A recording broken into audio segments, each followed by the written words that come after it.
안녕하세요 여러분, 도키아믹슈입니다. 지난주 금요일날 S&P 500은 무려 2.82% 하락하면서 잠깐 반등했던 상승분을 모조리 반납하게 되었습니다. 저는 주가가 반등했던 날짜인 10월 5일날 오늘과 같은 날이 제일 위험한 이유라는 영상과 함께 조금 상승했다고 해서 분위기가 바뀐 것이 아니며 상승했다고 해서 코로나가 반등했던 때와 비슷하게 잡고 한 달에 한 번 나오는 월급을 다 쏟아부었다가는 더 크게 물릴 수 있다고 분석을 하였습니다. 유튜브를 통한 분석 영상은 저 혼자만의 투자를 위한 것이 아니라 제 채널을 보시는 분들께도 충분히 영향을 갈 수 있으며 그 영향은 개개인의 바람에 따라서 수익도 손해도 천차만별이 될 수 있는 만큼 상황이 안 좋을 때는 꿈과 희망을 이야기하는 것이 아니라 개개인이 최대한 보수적으로 판단을 할 수 있도록 있는 그대로의 상황을 전하는 것이라고 생각합니다. 물론 있는 그대로 이렇게 얘기를 하면은 제 채널에는 득택이 하나도 없겠지만 말이죠. 저는 8월 초를 시작해서 시장이 고평가되어 있으며 CPI 결과가 나온 뒤로는 더더욱 보수적으로 투자를 진행해 왔습니다. 그리고 실제로 8월달 이후 지수는 마이너스 15.84%나 하락을 하였는데요. 이러는 기간 동안 9월 25일날 미국 주식 망하나 엄청난 기회가 왔다라는 영상의 제목과 함께 원유 섹터와 저희 멤버십 분들께서는 옥시센탈, OVV, ET, VT, CP, IP 그리고 YGR 등에 투자를 하여 많은 수익을 내었고 손실을 줄이는 등 효과적으로 하락장에 대응을 하고 있습니다. 제 채널이 유지될 수 있도록 멤버십 분들께서 많이 도와주시는 만큼 저 또한 최대한 장을 보수적으로 바라보면서 저평가되어 있고 앞으로 전망이 여전히 좋은 섹터를 대상으로 집중적으로 리서치와 제 매매 내역을 공유드리면서 함께 즐겁게 투자를 해나갈 수 있도록 하고 있는데요. 혹시 저희들과 함께 안전하게 장투를 해나가고 싶으시다면 언제든지 이 링크를 통해서 조인하신 뒤 여기 커뮤니티에 남겨져 있는 그 링크를 통해서 접속해 주시면 되겠습니다. 그럼 시작하겠습니다. 비농업 고용지수와 실업률이 결국 좋지 않은 방향으로 나오면서 주가가 크게 하락하였고 10월 13일에는 소비자 물가지수 CPI가 발표가 예정되어 있는 상태입니다. 어떠한 결과가 나오냐에 따라서 시장은 또 한 번 크게 변동성을 보여줄 것이라고 생각하는데요. 사실 어떤 결과가 나오든 간에 9월 23일날 분석드린 미국 주식 진짜 위험하다라는 영상에서 S&P 500이 왜 고평가가 되어 있으며 고평가할 때는 적어도 투자를 정말 조심스럽게 진행해야 한다고 말씀을 드렸던 것처럼 밸류에이션 그 이유 하나만으로도 과거부터 계속 지금 보수적으로 자금을 운용해 오고 있습니다. 왜냐면 월급은 한 달에 한 번밖에 나오지 않기 때문입니다. 어그로가 아니었습니다. 그리고 이번 CPI 결과에 따라서 잘못하면 장은 더 고평가가 될 수 있다고 생각하는데요. 가장 먼저 이번 CPI에 대해서 클리블랜드 페드는 어느 정도 예상한지를 보았습니다. 클리블랜드 페드는 CPI를 8.2%가 될 것으로 바라보았는데 여기서 문제는 CPI 결과가 나올 때마다 2011년 3월부터 지금까지 딱 3번을 제외하고는 클리블랜드 페드의 예측치보다 실제 결과가 15번이나 높았다는 것입니다. 이것은 클리블랜드 페드가 정말 예측을 보수적으로 잡는다는 것을 의미하며 클리블랜드의 예측치는 8.2%로 시장의 예측치인 8.1%보다 높기 때문에 지금까지 딱 3번만 틀리고 15번을 맞춘 클리블랜드 페드의 예측치 그 이상으로 나온다면 시장은 또 한 번 더 큰 하락을 할 수밖에 없게 됩니다. 참고로 지금 시장은 11월달 그리고 12월달 합쳐서 총 125bps의 금리 인상까지 반영을 하고 있는 상태입니다. 만약 CPI가 안 좋게 나오고 11월달에 있을 잡 리포트가 또 한 번 더 안 좋게 나온다면 시장은 총 150bps의 금리 인상까지 반영할 수 있습니다. 굉장히 조심해야 한다고 생각합니다. 그리고 CPI를 따라서 GDP의 3분기 성장률 또한 확인해 봤는데요. 아틀란타 페드 GDP 모델링에 따르면 Real Growth Rate 기준으로 2.7%를 바라보고 있는 상태였습니다. 2022년 1분기 그리고 2분기의 성장률과 비교하면 굉장히 훌륭한 성장률이지 않을 수가 없었습니다.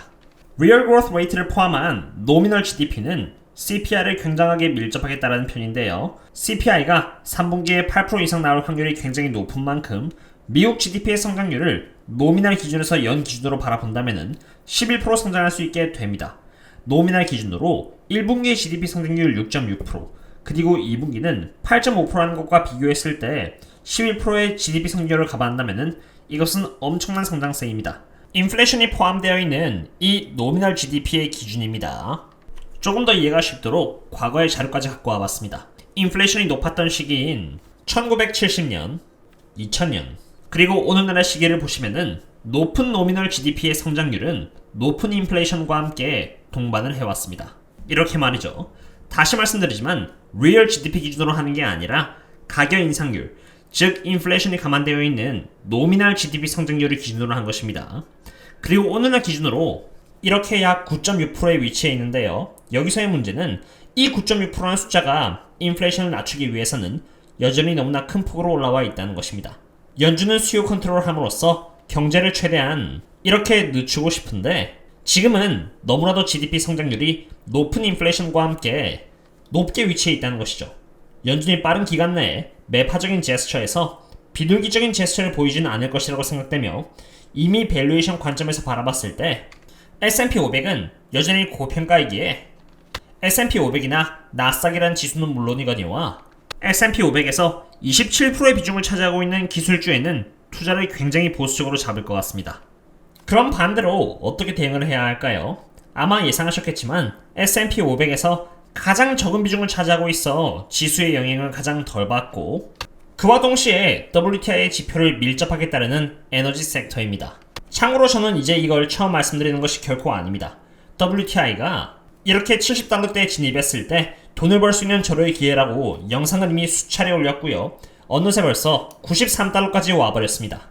경기 침체는 생각 안 하냐고 하면서 많은 조롱을 받았지만 말이죠. 에너지 섹터는 S&P 500과는 다르게 지금 10도 안 되는 멀티플을 보여주면서 저평가를 받고 있는 상태입니다. 많은 분들이 알고 계시는 무한 매수를 해야 할 대상은 지금 이미 고평가를 받고 있는 S&P 500이나 나스닥을 대상으로 해야 하는 것이 아니라 이미 저평가를 받고 있는 에너지 섹터를 대상으로 할 때 효과를 극적으로 볼 수 있습니다.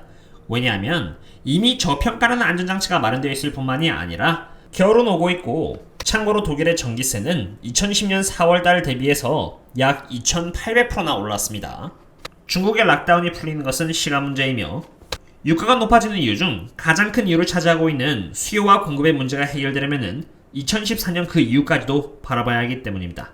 수요와 공급의 문제는 오랜 기간에 걸쳐서 ESG라는 친환경 정책으로 인해서 원유 기업들이 어쩔 수 없이 투자를 줄이면서 공급 대란까지 이어지면서 발발되는 문제이지 전쟁이라던가 경기 침체 그리고 이란과 베네수엘라 제재와 같은 이런 단기적인 이벤트로 인해서 나온 것이 전혀 아니기 때문에 그러한 이벤트는 단기적인 변동성을 보여줄 뿐 결국 많은 원유 기업들이 공급을 대상으로 투자를 멀리하는 모습을 유지하는 이상 공급의 기준은 바뀌지 않을 것이라고 생각합니다.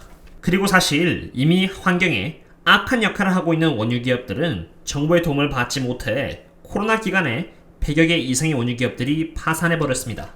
원유를 채굴하는 기업들인 프로듀서들이 대부분 파산해버렸는데 공급을 늘리려고 해도 미국 내에서는 그럴만한 기업들이 과거에 비해서는 상대적으로 엄청 줄어든 것입니다.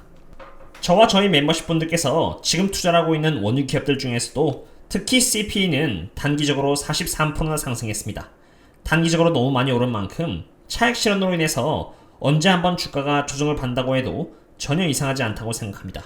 하지만 여전히 CPE의 지금 현재 Price to Free Cash Flow 멀티플은 4.32로 굉장히 저평가에 와 있으며 앞으로 예상되는 Free Cash Flow의 상승과 함께 이 멀티플은 4.74까지도 충분히 갈 수 있다고 생각합니다. 보수적인 기준으로는 56달러까지 갈 수 있고 이것은 지금으로부터 25%의 추가적인 수익이 될 수 있겠습니다. 물론 대응을 얼마나 잘하냐에 따라서 30% 이상도 먹을 수 있겠죠. 그리고 그 대응하는 과정은 제가 텔레그램에 공유를 드리면서 중간중간 꼭 알아야 하는 리서치가 있다면 바로 멤버십 분들 대상으로 공유를 드리고 있습니다. 앞으로도 원유 섹터뿐만이 아니라 저평가 기업을 대상으로만 계속 대응을 해나갈 계획이 되겠습니다. 굳이 고평가 지수라던가 기업에 투자하여 리스크를 지를 필요는 전혀 없다고 생각합니다. 오늘의 분석은 여기까지 하도록 하고요. 그럼 다음에 또 다른 분석과 함께 찾도록 하겠습니다. 그럼 다음에 또 만나요. See you later.